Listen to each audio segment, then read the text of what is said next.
સાબરકાંઠામાં આરોગ્ય કર્મીને ફરજ મુક્ત કર્યાનો મામલો સામે આવ્યો છે। 406 કર્મીને 2 દિવસ પહેલા કર્યા હતા છૂટા। ફરજ મુક્ત કરેલા કર્મચારીઓ જિલ્લા પંચાયત ખાતે પહોંચ્યા। સ્વ બચાવની અરજીઓ જિલ્લા પંચાયતમાં જમા કરી સમગ્ર મામલે જિલ્લા કર્મચારી મંડળના પ્રમુખનું નિવેદન સામે આવ્યું છે।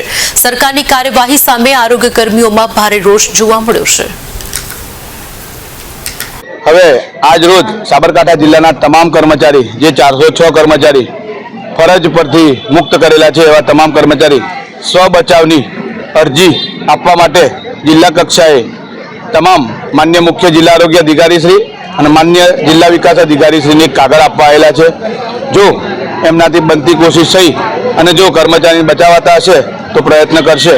વધુમાં જણાવવાનું કે અમારી હડતાલ 17/3/2025 થી ચાલુ જ છે અને અમારા બે હક ન મળે ત્યાં સુધી હડતાલ ચાલુ જ રહેશે।